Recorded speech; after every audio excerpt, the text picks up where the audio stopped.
नमस्कार, सुप्रभात आप लोगों के गुड मॉर्निंग। और आज में शुरू करने वाले हैं, यानी इससे पहले पीछे वाले लेक्चर में हमने कवर किया था, यानी जो फर्स्ट फॉरेन इन्वेजन थे, और इसमें हम कवर करने वाले हैं second foreign invasion in pre-Mauryan period. इसमें पढ़ेंगे हम ग्रीक इन्वेजन के बारे में, यानी यूनानी आक्रमण जो हुआ लगभग 3rd सेंचुरी बीसी में। ग्रीक यानी यूनान, ये यूनान में एक जगह है जिसका नाम है मैसिडोनिया यानी मकदूनिया। और मकदूनिया में एक रूलर हुआ करता था जिसका नाम था फिलिप, और फिलिप के ही बेटे थे जिसका नाम था अलेक्जेंडर द ग्रेट या सिकंदर महान। अलेक्जेंडर द ग्रेट या सिकंदर महान। जो हमारे देश का नाम इंडिया पड़ा वो यूनानियों के द्वारा ही पड़ा, यानी यूनानी लोग ही भारत को इंडिया करके बुलाया।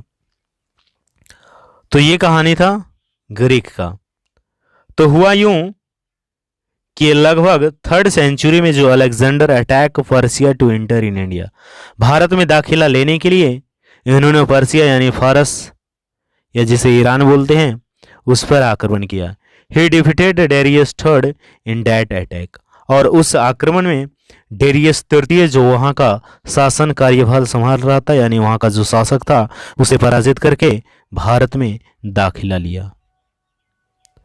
और देखेंगे कि पर्सिया के बाद वो इंटर कहाँ कर गया, यानी वो इंटर किया, ही इंटर्ड तक्षशिला, तक्षशिला में इंटर कर गया।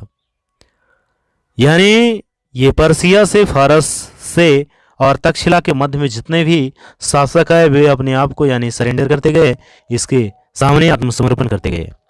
लेकिन तक्षशिला के ही एक रूलर थे जिसका नाम था आम्बी। क्या नाम था?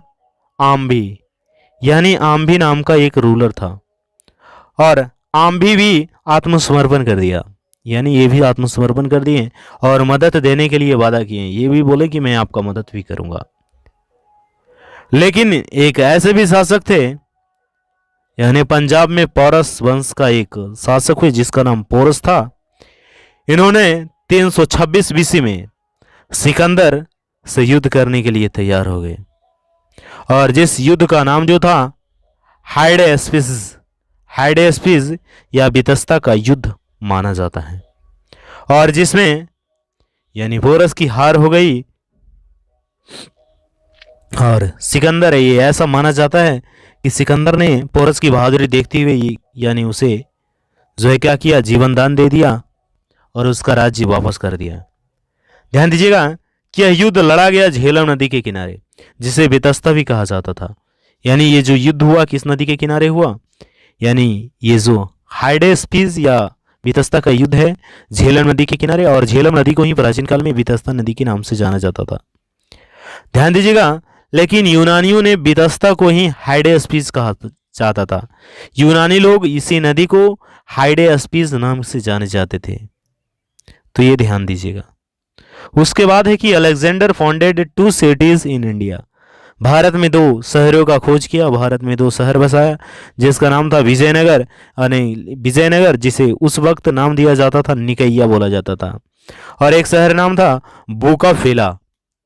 बुकाफेला एक ऐसा शहर था यानी एक ऐसा शहर था जिसे बसाया गया था, उसने अपना घोड़े के नाम पर बसाया था। यानी बुकाफेला एक ऐसा शहर जिसको अपने घोड़े के नाम पर बसाया था अलेक्जेंडर ने। 323 बीसी में at the age of 33 died in Babylon, और मात्र 33 वर्ष की आयु में, और 323 ईसा पूर्व में बेबीलोन में उसकी मृत्यु हो जाती थी। और ध्यान दीजिएगा, एक प्रश्न पूछा जाता है कि जिस वक्त अलेक्जेंडर यानी सिकंदर का आक्रमण हुआ था उस वक्त भारत में जो था यानी कौन सा शासन चल रहा था, कौन शासक था?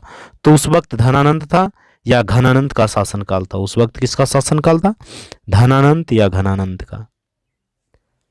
और उसके बाद हम लोग समझने वाले हैं, यानी आगे का जो भी लेक्चर होगा, आगे वाला लेक्चर में हम यही समझेंगे, मौर्यन पीरियड या मौर्य काल के बारे में विस्तार से अध्ययन करेंगे, जिसमें हम ये समझने का प्रयास करेंगे कि मौर्यन पीरियड यानी जो 323 बीसी से लेकर 185 बीसी तक के काल रहा, इसका जो सोर्सेज है यानी लिटरेरी सोर्सेज या आर्कोलॉजिकल सोर्सेज, तो दोनों सोर्सेज अध्ययन करेंगे। लिटरेरी सोर्सेस यानी साहित्यिक सोर्स में ये अध्ययन करेंगे कि अर्थशास्त्र से ज्ञान प्राप्त हुआ और जानकारी इंडिका से मिली और महाभाष्य से मिली और अष्टाध्यायी से मिला और कथा सरित सागर से मिला।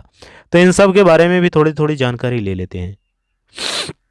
जानकारी है कि अर्थशास्त्र जो लिखा गया चाणक्य या विष्णुगुप्त या कौटिल्य, तीनों एक ही नाम है, द्वारा लिखा गया है। यानी इस अर्थशास्त्र का विषय जो है राजनीतिक है, ना कि आर्थिक है। इंडिका लिखा गया है, रचना किया गया मेगस्थनीज के द्वारा। महाभाष्य लिखा गया पतंजलि के द्वारा। मुद्रा राक्षस लिखा गया विशाखदत्त के द्वारा। कल्पसूत्र लिखा गया है भद्रबाहु के द्वारा और अष्टाध्यायी लिखा गया है पाणिनि के द्वारा और कथा सरित सागर लिखा गया है सोमदेव के द्वारा। तो आगे जब भी वीडियो आएगा उसमें यही मौर्यन पीरियड के बारे में डिस्कशन रहेगा। तब तक के लिए धन्यवाद।